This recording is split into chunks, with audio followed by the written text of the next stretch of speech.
Livro do profeta Jeremias, capítulo 2. Nós vamos ler hoje do verso 1 ao verso 8.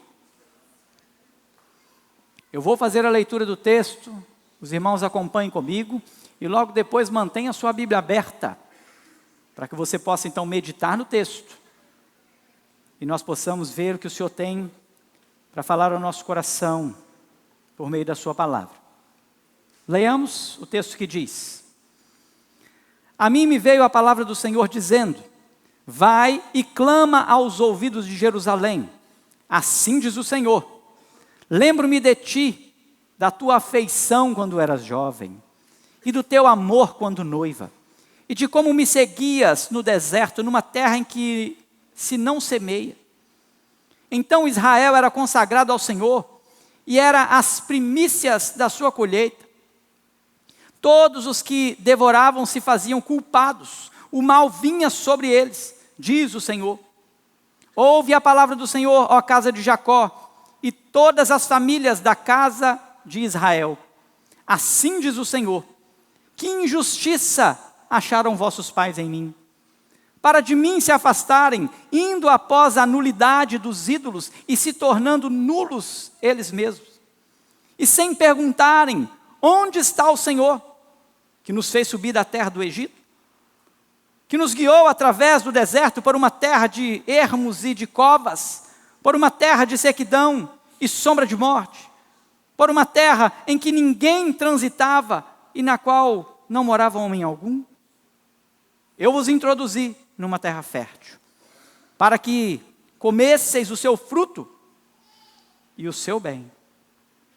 Mas depois de terdes entrado nela, vós a contaminaste, e da minha herança fizestes abominação.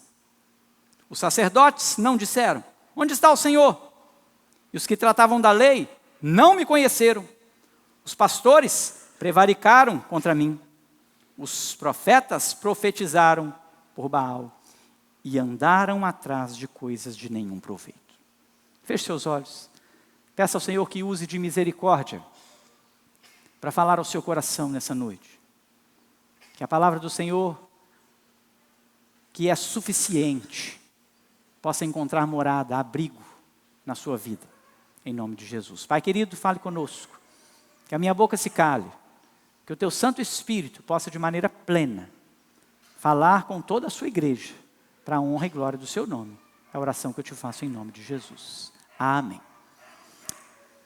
Meus irmãos, hoje na internet, você consegue pegar ali uma foto de quando você tinha os seus 15 anos, e aí você coloca ali a data, né, quem eu era, e aí você pega uma foto de quem você é hoje, e coloca ali quem eu sou hoje. De vez em quando, há umas brincadeiras desse tipo aí nas redes sociais, no Instagram, no Facebook, e por assim vai. E você vai ali trabalhando a imagem, porque o homem hoje ele está preocupado com a sua imagem. E, irmãos, cá para nós, né? O tempo fez bem para muita gente, hein? Oh, maravilha, hein? Tem uns irmãos aí que você olha para eles o 20 anos atrás, e você olha para ele hoje e você fala: meu irmão, o tempo fez bem para você, hein? Oh, maravilha, hein? E as pessoas estão sim preocupadas com isso.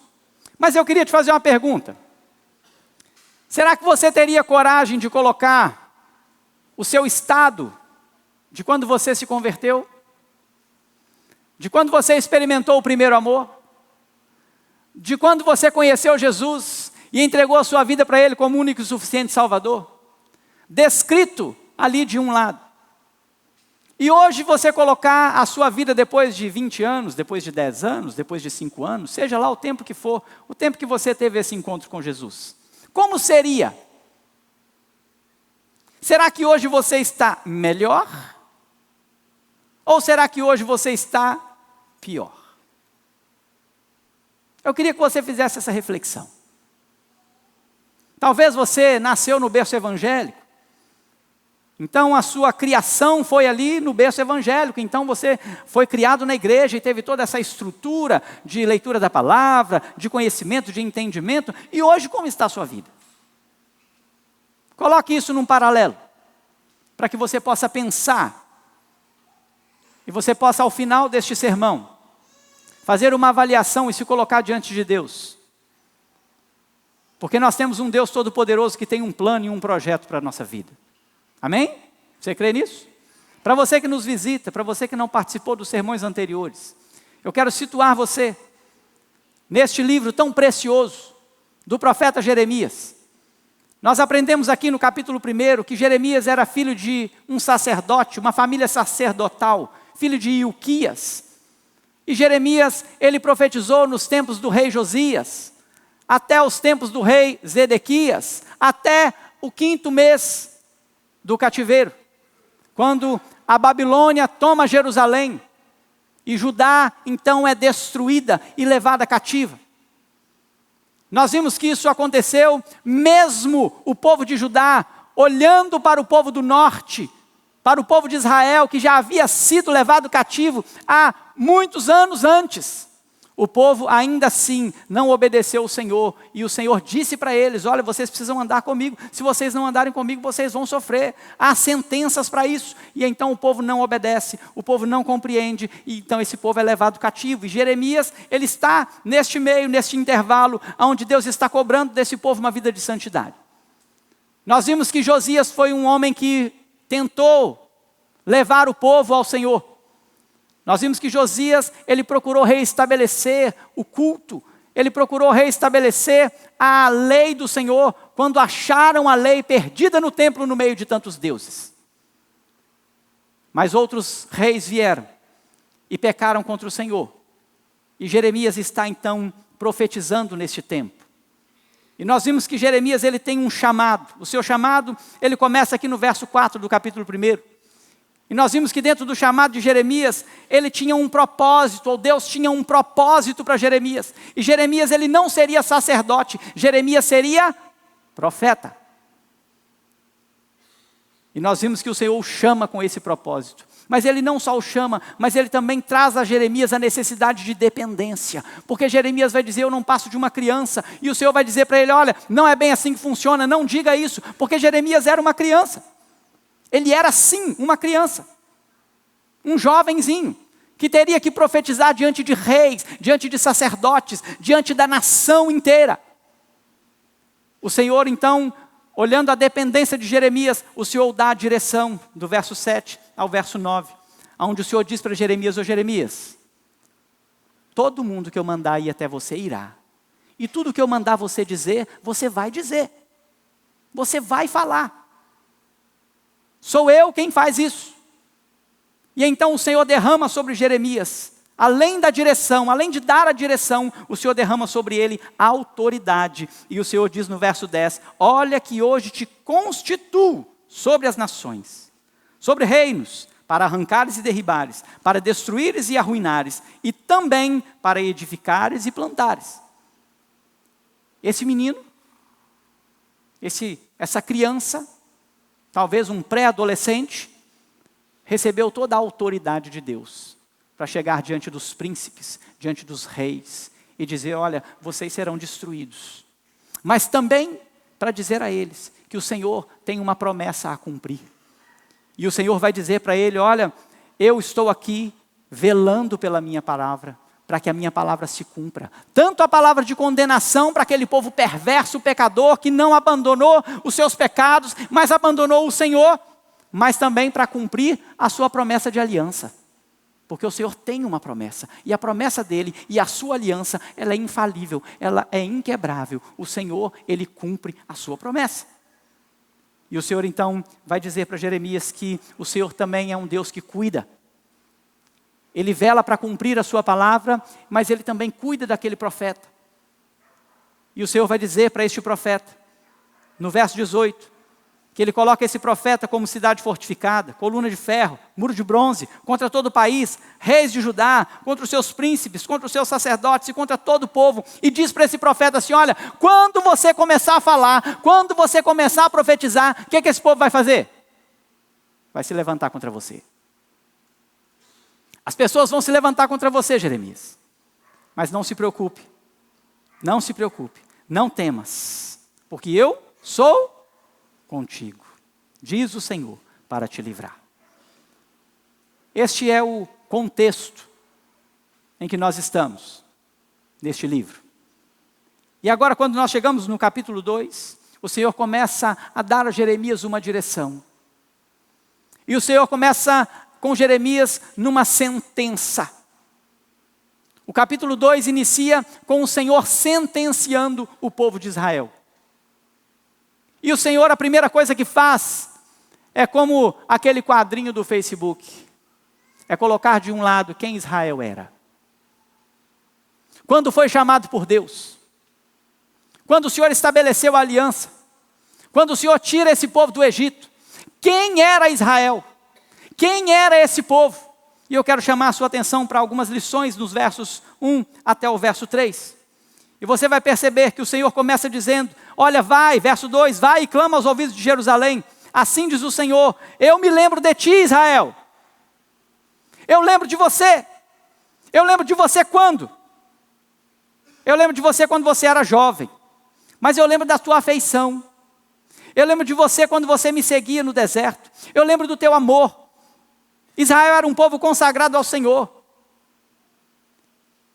O Senhor traz a Israel e diz assim, olha, ô Israel, eu conheci vocês porque eu chamei vocês. O Senhor está dizendo e lembrando do povo de Israel, quando Ele tira esse povo do Egito, quando Ele leva esse povo para uma terra deserta, e ali o Senhor nutre e supre todas as necessidades desse povo. E sabe o que é interessante? Quando eu olho para esse texto, e eu me lembro que Israel não foi um povo tão perfeito assim no deserto, vocês lembram? Uma das coisas que Israel fez no deserto, levantar um bezerro de ouro. O povo de Israel cometeu alguns delitos no deserto.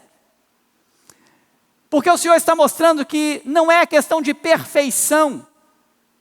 Não é porque o povo de Israel era um povo perfeito, mas foi um povo chamado. E este povo, ele tinha uma afeição diferente. Esse foi o povo que foi liberto do Egito, liberto de um cativeiro. E o Senhor então os traz para uma terra onde não se plantava, a uma terra onde não se colhia, a uma terra onde não havia ninguém, a uma terra onde teoricamente era para ir para lá para morrer. Mas o Senhor diz, naquele tempo vocês me amavam. Naquele tempo mesmo quando vocês erravam, vocês reconheciam. Muitos eram mortos, irmãos. A terra chegou a se abrir e engoliu um monte de gente. Quando Moisés desce do monte, e o povo está lá adorando o bezerro de ouro, ele chama o povo que é do Senhor e fala assim, quem está do meu lado aí, vem cá. E o povo vem, sabe o que acontece? Ele fala assim, então agora você vai matar todos os outros que não estão do nosso lado. E pai matou filho, filho matou pai, mataram irmãos, tios, vizinhos, colegas, amigos, e muitos morreram, por amor ao Senhor. Essa é a prova do amor do Senhor, daquele povo que viveu no deserto. Quando o Senhor vai dizer aqui, no verso 3, Ele vai dizer assim, olha, todos os que devoravam se faziam culpados, o mal vinha sobre eles, diz o Senhor. É só você se lembrar do Egito. O Senhor manda Moisés a Faraó, para libertar o seu povo. E o coração de Faraó é endurecido pelo próprio Deus. E então aquele povo recebe sobre eles 10 pragas terríveis, até a 10ª praga, a morte dos primogênitos, aonde aquele país fica devastado. E então eles liberam o povo de Israel, e não só liberam, como dão a eles todos os bens, prata, ouro, e começam a entregar tudo para eles, para que eles pudessem sair dali. E aí então eles vão atravessar o Mar Vermelho. E o Senhor endurece o coração de Faraó mais uma vez. Porque o Senhor ainda tinha que mostrar que Ele era um Deus que guardava o seu povo. Ele era um Deus que tinha um povo que era um povo de boa afeição. Um povo que o amava e um povo que o seguia a ponto de atravessar o mar a pé enxuto. E aquele exército vem atrás. E quando o povo de Israel passa, o Senhor fecha as águas. E Faraó e o seu exército morre submerso no Mar Vermelho. Quando esse povo anda pelo deserto, eles chegam a um lugar chamado Edom. E eles pedem passagem. E os edonitas não dão passagem. Irmãos, aquele povo pereceu nas mãos do Senhor. tempos depois, porque eles não concederam passagem ao povo de Israel, que queriam passar pelas suas terras pacificamente.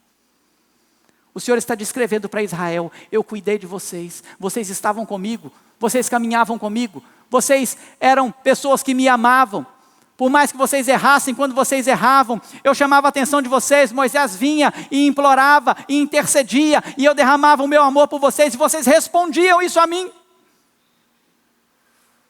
Nós estamos falando de um Deus que cuida de um povo. Então observe comigo, e aqui eu queria fazer uma primeira aplicação. O que Deus tem feito na sua vida? Quantas coisas o Senhor fez por você? Quem você era no seu primeiro amor? Talvez você está aqui hoje, você ainda não entregou sua vida para Jesus, você ainda não teve essa experiência com Cristo, talvez você ainda não teve essa experiência de ser um cristão genuíno. O Senhor quer fazer de você alguém que o ama, que o segue, alguém que os inimigos podem se levantar contra você, mas esses inimigos não vão prevalecer. E talvez você já viveu isso. Mas hoje como você está? Como está a sua vida hoje? O Senhor chama a atenção do povo de Israel. E eu queria dizer para você que hoje não tem sido muito diferente daqueles tempos. Eu falei com vocês na semana passada sobre o sacerdócio, ou sermos sacerdotes e profetas. Nós estamos vivendo tempos, irmãos, onde as pessoas não estão vivendo mais o sacerdócio universal dos crentes como deveriam viver. As pessoas estão cansadas de ir à igreja. As pessoas estão cansadas de ler a Bíblia. As pessoas estão cansadas de cultuar ao Senhor. Nós temos que forçar as pessoas. Olha, irmãos, nós vamos ter culto. Ô, irmãos, vem no culto de terça-feira. Irmãos, nós vamos orar terça-feira. Ah, irmãos, olha, tem culto dos homens. Irmãos, tem culto das mulheres. Irmãos, nós vamos cultuar ao Senhor. Irmãos, tem escola bíblica dominical e nós vamos cultuar ao Senhor. Nós estamos tornando o povo um povo cansado. Esse povo está igual o sacerdote do tempo de Oséias, do tempo de Malaquias. Se você não tem tido prazer de estar na casa do Senhor, pode ser que você tenha perdido o seu primeiro amor. Se você não tem tido prazer de ler a palavra do Senhor, as Escrituras, se você não tem tido prazer em orar, se você não tem tido prazer na comunhão, se você não tem tido prazer em reunir com seus irmãos, pode ser que você tenha perdido o primeiro amor. Pode ser que você tenha abandonado o Senhor. E você faz isso de vez em quando, você faz isso quando dá, você faz isso quando te interessa. E o Senhor chama a atenção de Israel. Israel, você foi um povo bonito. Você foi um povo glorioso. Que numa terra onde não se semeia, uma terra onde não se planta, onde não se colhe, vocês sobreviveram e os inimigos foram destruídos nesse tempo. E talvez você já viveu isso e hoje não vive mais. Talvez você já viveu essa glória. E hoje você está acomodado em apenas alguns programas que lhe satisfazem. Talvez você está acomodado aquilo que a internet tem para te oferecer. Porque você pode dizer assim: ah, eu ouço um sermão na internet. Tem todas as mensagens lá na internet, os melhores pregadores. Talvez você tenha perdido o prazer de seguir ao Senhor, de ser sacerdote do Senhor. E o Senhor então chama a atenção e manda o profeta dizer: profeta, vai lá e diz ao povo quem eles eram. E eu queria fazer uma pergunta para você. Você acha que a igreja de hoje, ela é melhor ou ela é pior? Queria que você pensasse nisso. E eu não queria que você fosse muito longe, não. Vamos pensar na nossa geração. Você acha que o crente, que o cristão, ele é melhor hoje do que há 30 anos atrás? Você acha que o crente de hoje, ele serve melhor a Deus do que servia há 30 anos atrás? E olha que nós temos melhores equipamentos. Nós temos mais estrutura. Estou falando de todo mundo, todas as igrejas, todas as denominações, tudo que está espalhado pelo mundo. Nós temos tecnologia. Nós temos tudo. E parece que quanto mais nos foi dado, pior ficou a igreja. Mais acomodada ficou a igreja. Irmãos, e não foi diferente não. Não foi diferente com o povo de Israel. Porque agora o Senhor, Ele vai fazer este questionamento. O Senhor agora vem para Israel e vai lembrá-lo então de quem eles eram. E agora o Senhor vai fazer um questionamento a eles aqui. Então no verso 4 em diante, nós vamos ler o seguinte: ouve a palavra do Senhor, ó casa de Jacó, e todas as famílias da casa de Israel. E o Senhor começa a fazer algumas perguntas, mas a primeira pergunta aqui, eu quero chamar a sua atenção, e Deus fala assim: olha, que injustiça eu fiz! O que eu fiz, sendo Deus? Nós estamos numa geração ingrata, culpando a Deus por tudo. Se morre alguém, a culpa é de Deus. Se o casamento acaba, a culpa é de Deus. Se você fica sem dinheiro, a culpa é de Deus. Se você adoece, a culpa é de Deus. Qualquer coisa que acontece, a culpa é de Deus. Alagou a cidade, a culpa é de Deus. Não é do seu lixo que você joga nos bueiros e topa o bueiro. O mar entra e invade as casas, a culpa é de Deus. Não é sua que construiu na beira do mar e em cima do mar. A culpa é de Deus. Não é diferente naquele tempo. E o Senhor faz uma pergunta: que injustiça eu fiz? O que foi que eu fiz? Qual é o problema de vocês? E o Senhor começa a questionar Israel. O que foi que eu fiz para que vocês se afastassem de mim? O que foi que eu fiz para vocês me abandonarem e ir até outros ídolos? Ídolos nulos, ídolos que não servem para nada, ídolos que não fazem nada, ídolos que são mortos, imagens, esculturas. O que eu fiz para vocês fazerem isso? Vocês não experimentaram nada de mim? O Senhor está falando aqui. Eu não dei nada a vocês, para vocês irem atrás de outras coisas nulas, que não têm valor, que não servem para nada. O Senhor continua questionando esse povo. E Ele fala assim: e sem me perguntar, sem querer saber, verso 6, onde está o Senhor que nos fez subir da terra do Egito? Qual injustiça eu fiz, irmãos? O Senhor está falando para você. Assim como falou para esse povo.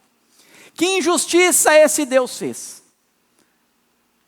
Para que você nem o questionasse e perguntasse: Senhor, aonde o Senhor está? O Senhor que nos tirou da terra do Egito. Eles nem se lembraram. A mente deles não foi capaz de relembrar que Deus havia livrado esse povo das mãos de Faraó. Debaixo de 10 pragas. Esse povo não foi capaz de se lembrar que o mar vermelho se abriu à sua frente.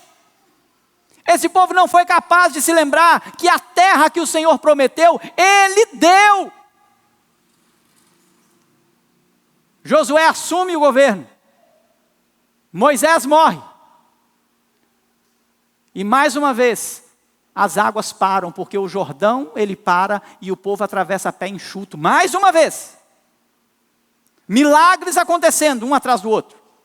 Eles chegam numa cidade chamada Jericó, uma das mais fortes. A cidade talvez, que se eles não conseguissem vencer, talvez não venceriam mais nada. E o Senhor dá vitória e as muralhas caem. Eles se esqueceram disso, irmãos. Logo depois que as muralhas de Jericó caem, esse povo avança por toda a terra que o Senhor os deu.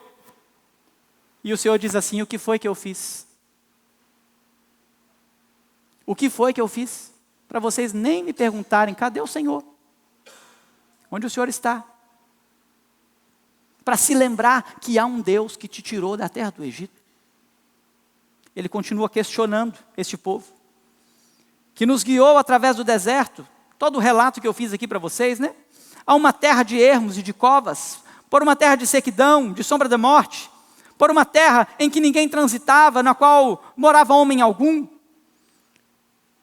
E quando eu relatei aqui para vocês a ideia de Josué, a tomada da terra, Jericó, e esse povo avançando, olha o verso 7, eu quero que você leia ele comigo. Leia comigo o verso 7, o texto diz: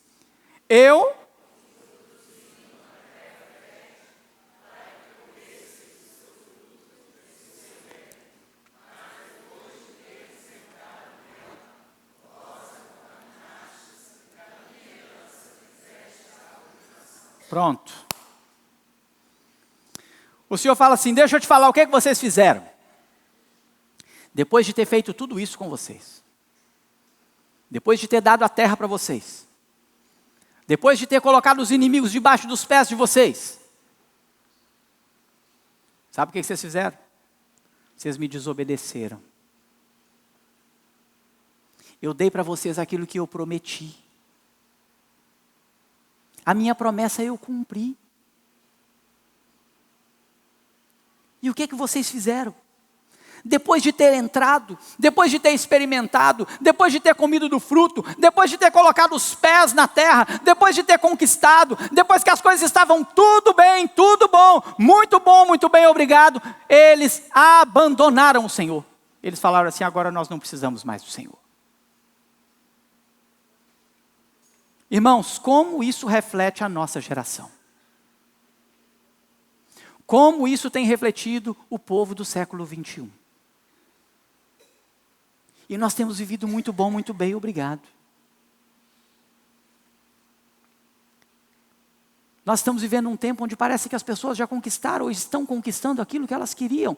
E elas já têm os seus bens, elas já têm as suas posses, elas já têm os seus recursos. E isso vai chegando na vida das pessoas. E elas falam assim, tudo bem, está tudo bom, muito bem, obrigado. Eu não preciso mais do Senhor. E nós estamos num tempo onde as pessoas talvez não tenham levantado e não tenham em suas casas ídolos de madeira, ídolos de barro.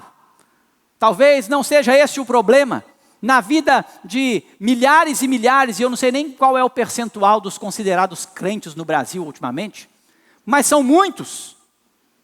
Talvez o problema não é um ídolo de madeira ou de barro, uma imagem, uma fotografia que você pendura lá na sua sala, na sua parede. Mas é a idolatria do dinheiro, do bem, do trabalho, do carro, do filho. Se tem uma coisa que as pessoas estão idolatrando hoje é o filho. Idolatria. As pessoas estão abandonando o Senhor, deixando o Senhor por causa das suas idolatrias. O que você tem deixado? Faça uma reflexão na sua vida. Você tem buscado o Senhor? Porque eu queria chamar a sua atenção para o nosso tempo, porque nós somos ainda mais indesculpáveis do que o povo de Israel nesse tempo. Ainda mais, muito mais. Sabe por quê?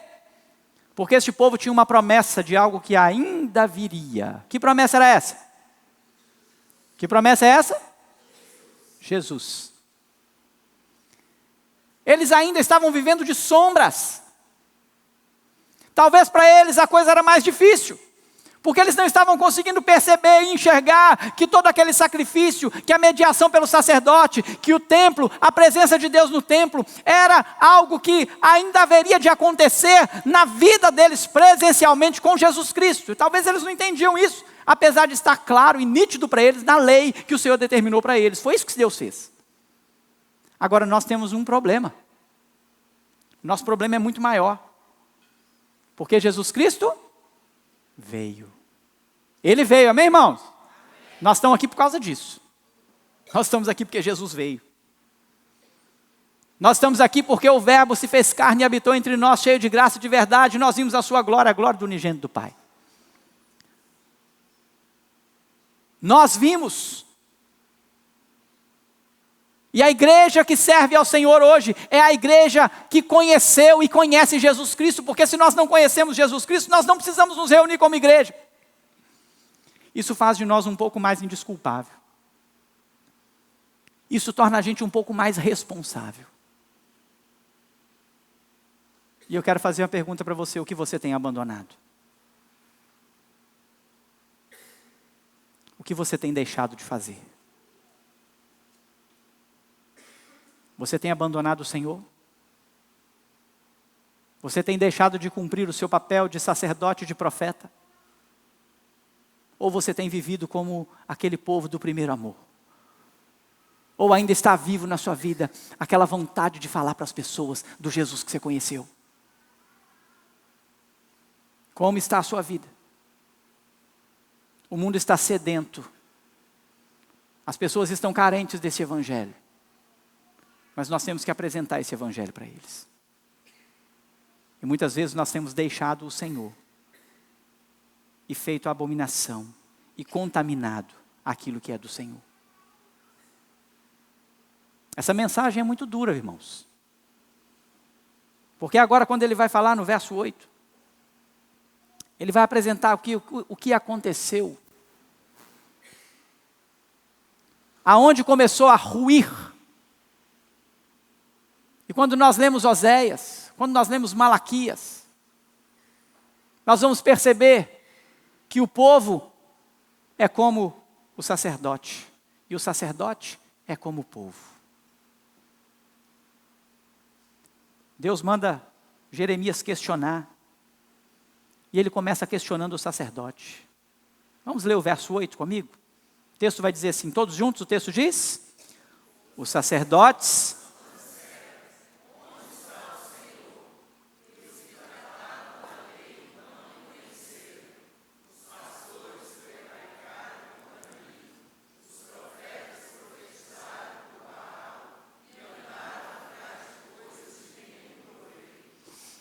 um desastre aconteceu no meio do povo. Observe comigo, eles tomaram a terra agora está conquistada, eles agora já têm os seus reis, eles agora já têm o seu povo, eles agora estão vivendo a sua maneira, mas algo que o Senhor mandou eles não fazer, eles fizeram. Porque o Senhor falou assim, olha, quando vocês começarem a conquistar as terras, vocês vão destruir tudo que vocês encontrarem nela. Vocês vão acabar com tudo. Vocês vão destruir tudo, vão expulsar todo mundo e vocês vão tomar as terras. Sabe o que o povo de Israel fez? Isso antes mesmo da divisão das tribos.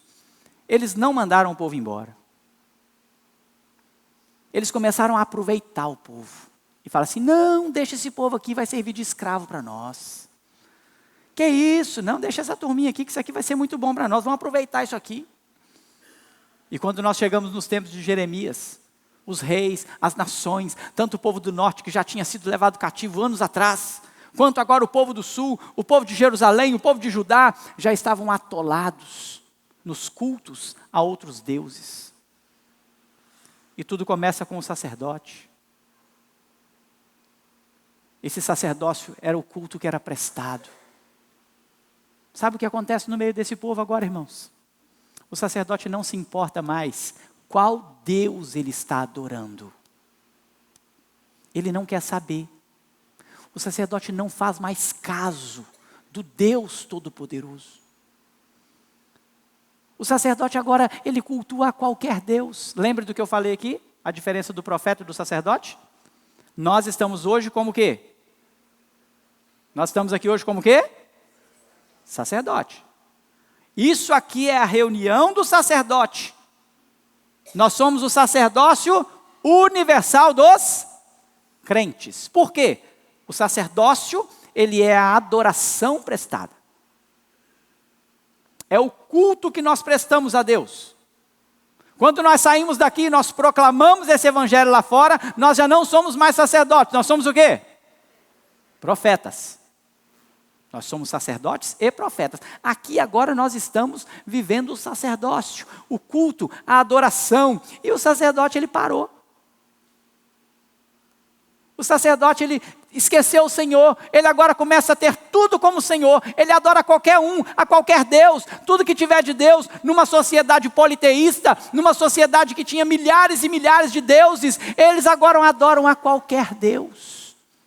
E eles não perguntam mais aonde está o Senhor. Como o Senhor quer ser adorado.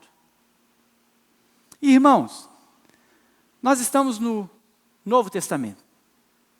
E por isso, o nosso culto como sacerdotes, ele é diferente daquele tempo do Antigo Testamento. Nós não matamos mais cordeiro. Nós não derramamos mais sangue, nós não aspergimos mais sangue sobre o altar. Nós não necessitamos mais de um mediador humano para levar o nosso culto e a nossa adoração até Deus. Nós não precisamos mais disso. Por quê? Quem fez isso por nós? Jesus. Jesus já fez isso por nós. Só que quando Jesus faz isso por nós, Ele deixa a maneira com que Ele quer ser adorado. A maneira com que Ele quer ser cultuado. E você só vai saber disso quando você começar a compreender as Escrituras e entender como Deus quer ser cultuado. O Senhor Deus habita no meio dos louvores. A nossa adoração, quando nós cantamos, quando nós exaltamos o Senhor, quando nós nos reunimos, quando nós participamos da mesa do Senhor. O Senhor Jesus deixou um memorial e de vez em quando, uma vez por mês, nós colocamos aqui a Santa Ceia. E nós distribuímos aqueles que são comungantes. Tudo isso porque o Senhor deixou para a sua memória, para que nós pudéssemos lembrar de como Ele quer ser cultuado e adorado. Sabe o que a igreja do século 21 faz? Inventa um monte de coisa. Vão botar luz, vão botar parede preta, vão botar a banda X, vão fazer não sei o que lá, vão botar um negócio mais agitado, vão fazer isso, vão fazer aquilo, e a gente começa a inventar um monte de coisa. Um monte de coisa. Sem perguntar ao Senhor: Senhor, o que o Senhor quer? Senhor, como nós podemos te adorar? Irmãos, mostrei aqui há poucos dias, o pessoal na Angola cultuando, vocês lembram? Lembram aqui? Vocês estavam aqui? Cultuando ao Senhor. Num lugar sem a mínima estrutura. No seu boletim, tem ali a turma lá do Osnir, lá no Oriente Médio. Num lugar sem cobertura. Ensinando as crianças. O nosso culto, ele precisa ser visto na dimensão do que o Senhor fala com a mulher samaritana, quando ele se encontra com ela naquele poço. Porque a mulher vai questionar Jesus, fala assim: ô Jesus, então, deixa eu te perguntar uma coisa.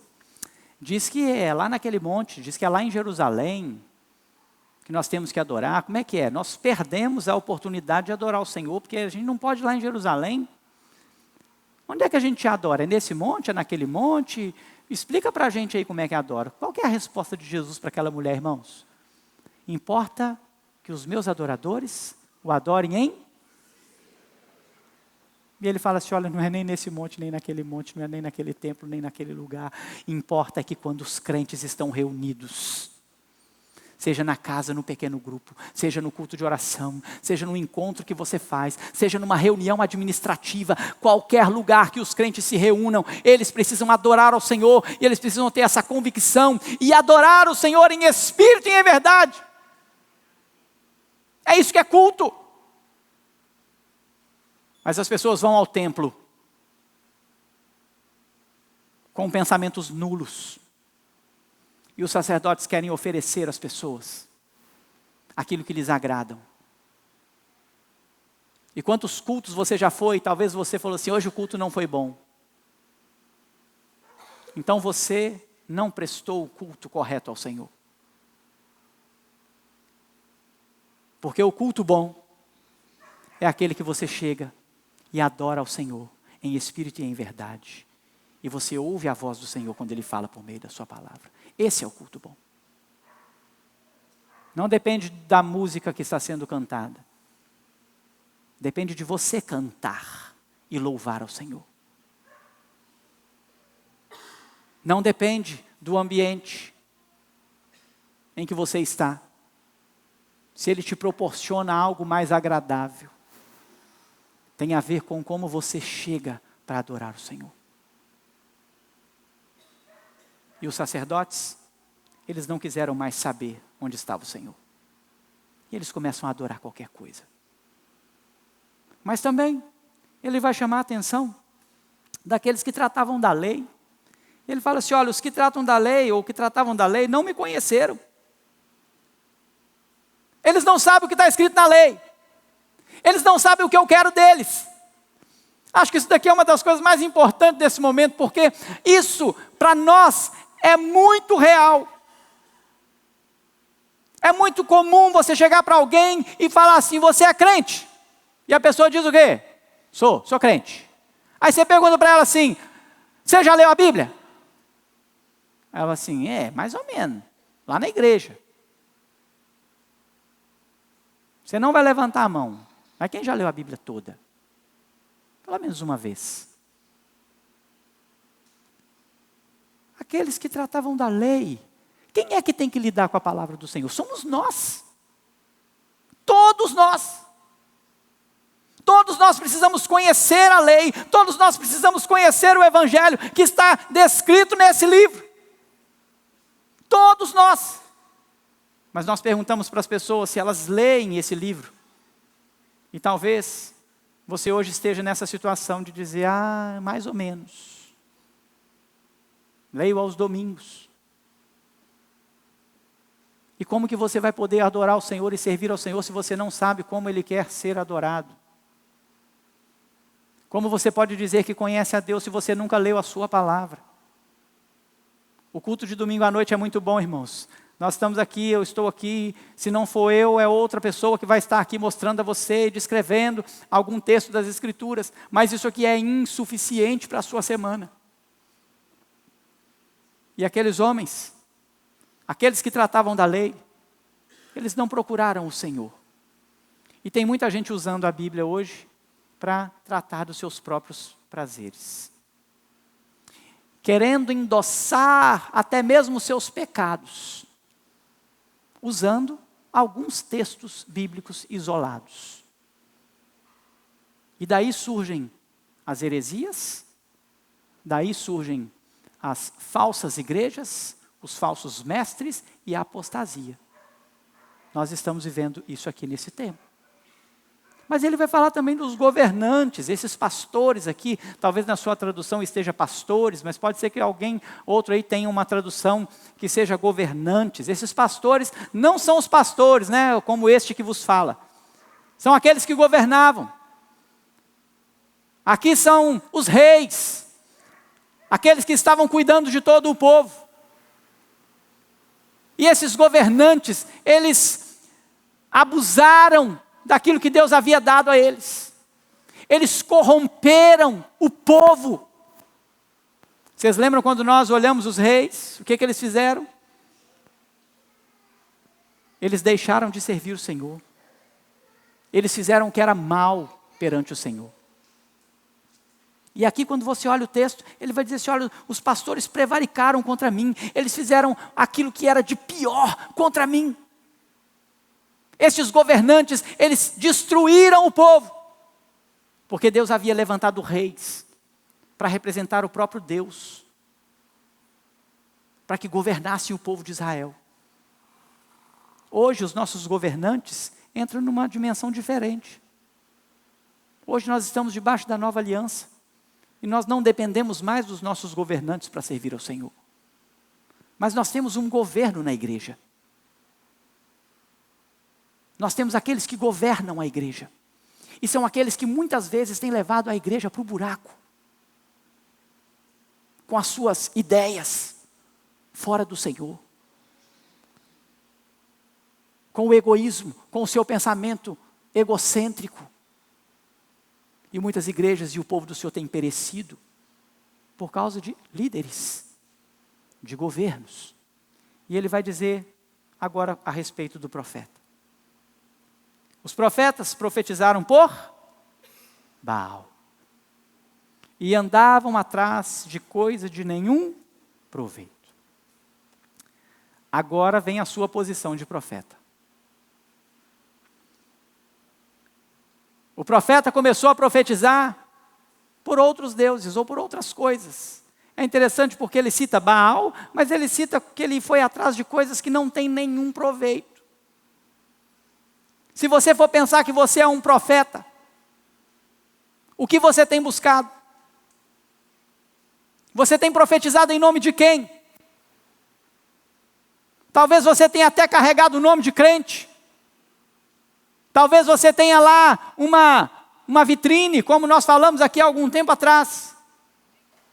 E na sua vitrine está escrito crente, cristão, evangélico, presbiteriano, da igreja de Jequitibá. Está toda a sua descrição lá na sua placa. Mas o que tem na sua vitrine? O que é que você está colocando na sua vitrine? O que você tem buscado? Nós estamos com uma geração que tem buscado coisas que não têm nenhum proveito. Nós estamos no meio de uma geração que tem se importado mais com o eu, com o ego do que com o Senhor. E estão abandonando o Senhor. E eu queria que você fizesse agora aquele balanço, para a gente concluir.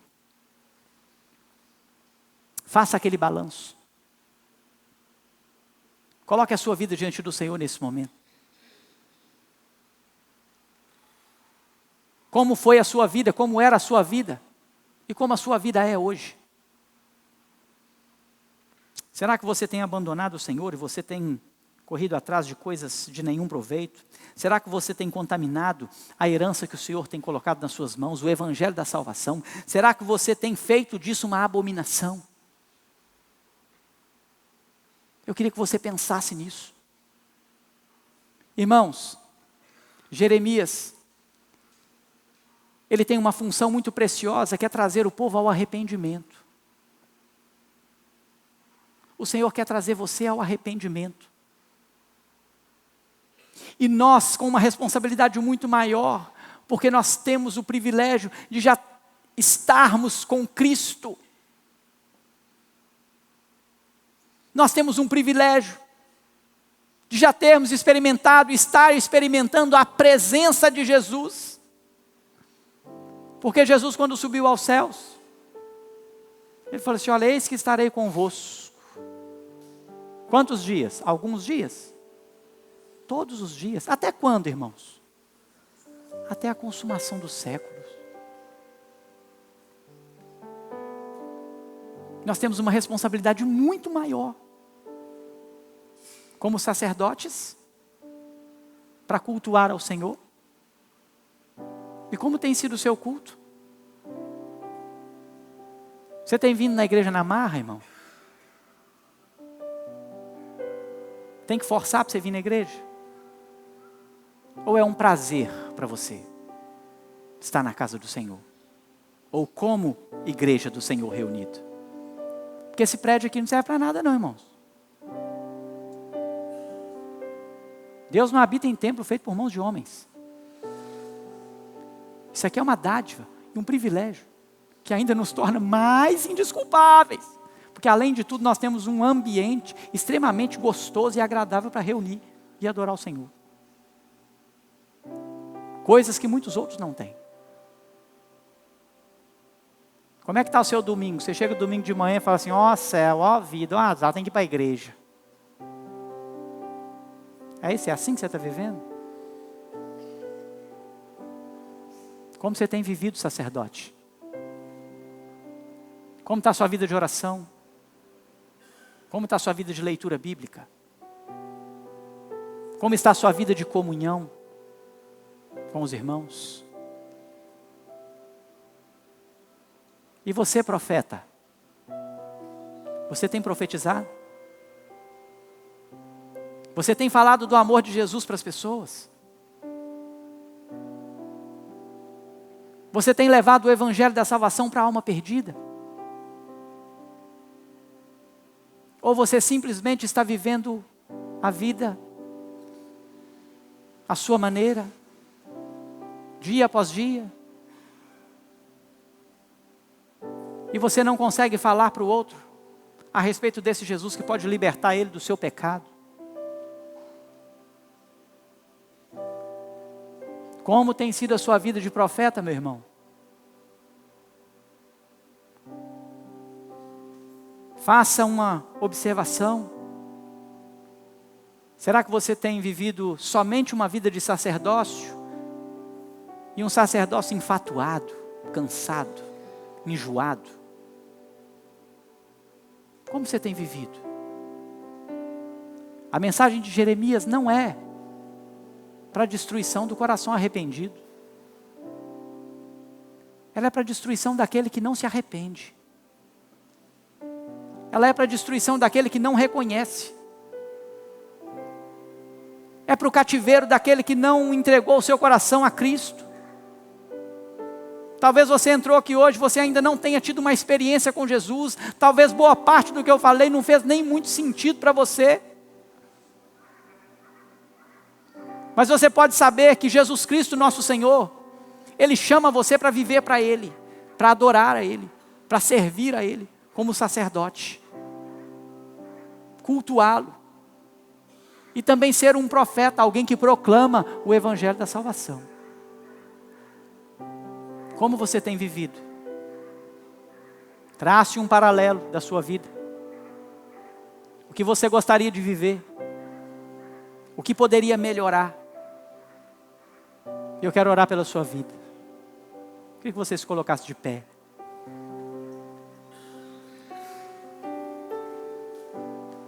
Os tempos são maus, difíceis. E às vezes nós nos cansamos. E isso não é uma vergonha, porque eu quero fazer um apelo para você aqui hoje. Você está vivendo um sacerdócio fraco? Você acha que você pode melhorar na sua adoração? Você acha que você pode ser alguém que adora o Senhor melhor?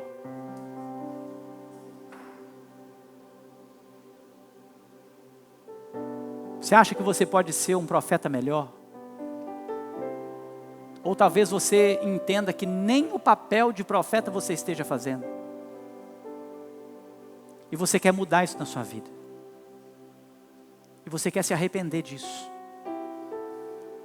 E você quer servir ao Senhor melhor. Eu queria convidar você para sair do seu lugar. Você vai vir aqui à frente. Nós vamos orar pela sua vida. Eu quero orar por você. Você que entende que precisa melhorar. Seu sacerdócio está fraco. Você está enfatuado. Você está engessado.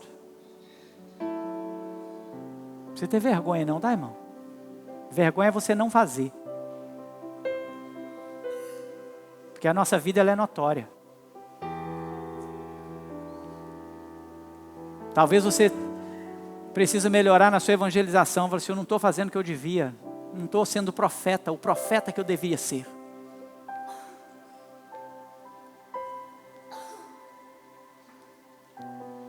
Você vai falar, Senhor, eu não quero isso mais, Senhor. Eu quero viver para o Senhor.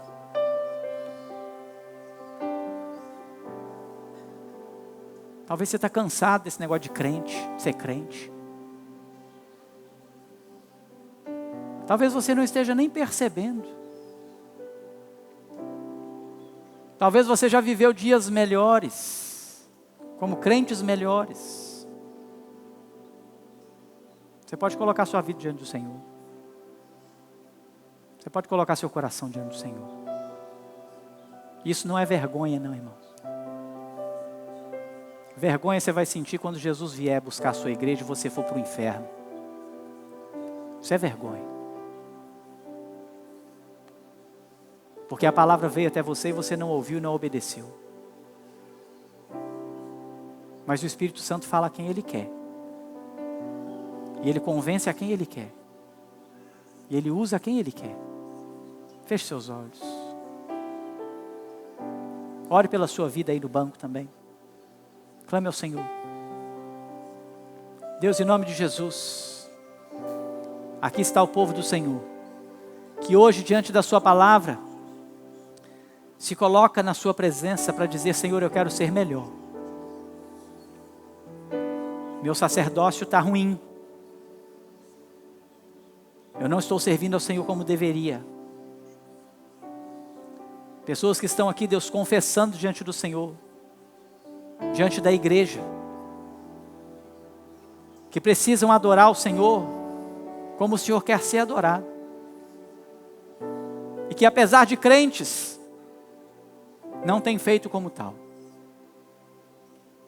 Aqui também estão pessoas, Senhor, que estão se colocando diante do Senhor para serem profetas melhores. Para evangelizar, para anunciar o evangelho da salvação às almas perdidas. E que o Senhor visite esse povo aqui presente. Que a sua bondade e misericórdia repouse sobre cada coração. E por meio deles e através deles, nós possamos, ó Deus, experimentar um agir do Senhor extraordinário. E se algum deles veio aqui à frente hoje com um desejo de assumir esse compromisso com o Senhor, porque nunca houve antes, de ser um cristão, de ser um sacerdote e um profeta, que o Senhor escute essa oração hoje. Porque a palavra do Senhor diz: batei e abrir-se-vos-á. Se com seu coração crer, com sua boca confessar que Jesus é o Senhor, será salvo. E que haja salvação nessa noite, em nome de Jesus. Toma a sua igreja nas tuas mãos.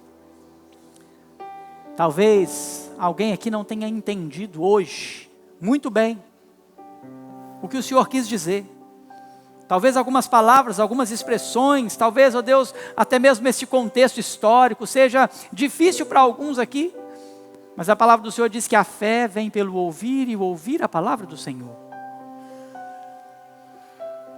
E que esta fé seja promovida no coração de muitos aqui nessa noite. Porque a palavra do Senhor foi anunciada.